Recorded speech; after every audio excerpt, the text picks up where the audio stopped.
Starlight 2-4. That flare bird's going to have to refuel, so he'll be breaking station shortly. I just want you to check with Bravo and see if he can put an adjustment on this artillery that we got programmed to go down here where we took that AK-47 fire over.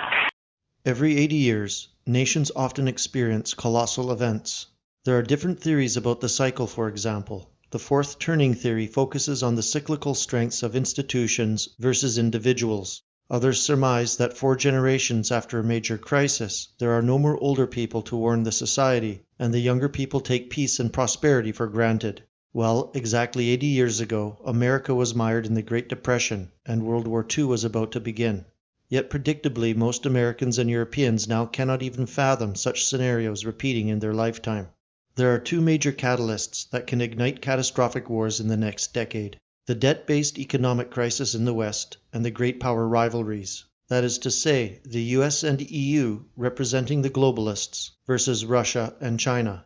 Geopolitical tensions that are simmering now will reach a crescendo very soon. Without extraordinary caution and prudence, we're destined to become another victim of history's inexorable mill.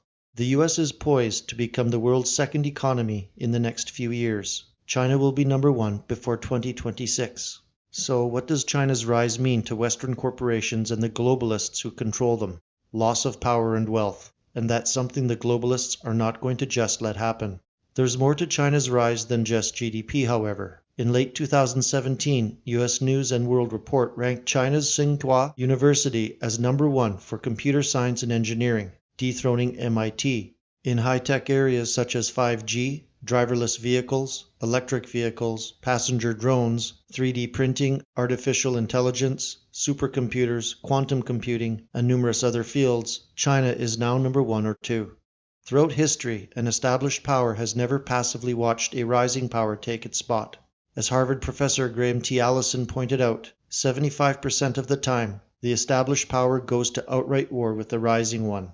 Furthermore, after the fall of the Soviet Union, American intellectuals' favorite phrase was the end of history, and John Bolton himself famously claimed that there should only be one country in the UN's Permanent Security Council, the USA. Alas, Putin came along and resuscitated the Russian bear that was on life support. He thwarted the globalists in Ukraine and Syria, survived a Wall Street engineered drop in oil price, prevented the collapse of the Russian economy in spite of severe sanctions, shored up enormous gold and foreign exchange reserves, and even managed to develop hypersonic ICBMs that can evade America's vaunted missile defense systems. Moreover, Putin is now working with the Chinese on US independent versions of the internet, banking systems, credit card platforms. All of these have turned Putin into the globalist public enemy number 1.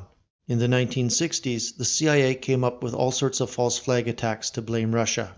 Now, the Russian hacking interference claim and the spy poisoning drama are just the previews. You can expect much, much more in the coming months and years. Hence the Middle East powder keg. If Western firms can construct oil-gas pipelines from the Middle East to Europe, the latter can say niet to Russian oil and gas. Without Europe as the customer, Russia will suffer immensely and perhaps have to surrender. And by surrendering, it will lose its national identity and eventually its sovereignty.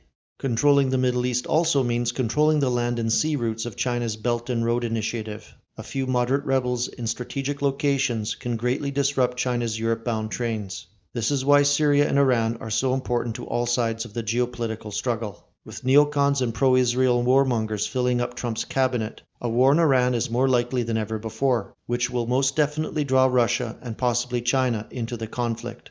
From China's point of view, its Achilles heel is that it is surrounded by America's vassal states, Taiwan, Japan, and South Korea for now. The Philippines used to be America's puppet, but it's now leaning towards China and Russia thanks to Duterte. How North Korea will turn out is yet to be seen. India, which was colonized by the British for 200 years, is experiencing amnesia and is quickly ceding its sovereignty to the US now. Japanese elites, under pressure from globalists, are trying to change their own constitution so that Japan can build up its military again. This is obviously an ominous sign.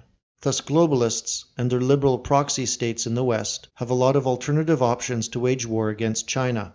Asia has been growing rapidly and enjoying unprecedented prosperity, but there's a good chance they will screw it up by becoming sacrificial pawns in the geopolitical chessboard. But even if the globalists have mighty military and vassal states to impose their hegemony, they have one tremendous weakness: a fake economy based on debt and money printing. America's enormous strength is based on the petrodollar, an unfair system that forces other countries to buy oil and other commodities in US dollars. Take that away, and the American empire starts to wobble. Without enormous demand for the US dollar and treasuries, interest rates will go up, debt will become expensive, and interest payments on existing debt will skyrocket. This is why China, the largest importer of oil, just started oil futures that trade in yuan. Before the end of the year, China plans to announce systems where one can directly buy and sell oil in yuan. If China were to get out of the globalist hegemony, there's no better way than to establish petro-yuan, especially if it's backed by gold, which they have a lot of. Thanks to the deep state, liberals, and the Democratic Party, US-Russia relations will continue to deteriorate as sanctions pile on. Globalists will also use the anti-Russia hysteria to create an EU army, bolster NATO, and provoke Russia with missile defense systems and military buildup along its borders. The US will continue to build its troops to encircle China, saber-rattle in the South China Sea, incite Muslim separatists in Western China, and try to turn Asian countries against it.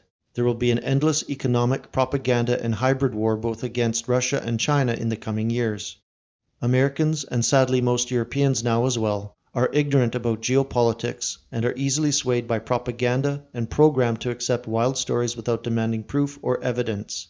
And this combination of ruthless elites and gullible masses is extremely dangerous. Without great restraint, diplomacy, a bit of wisdom and compromise, the Western world will simply be sleepwalking into a nuclear disaster in the coming decade.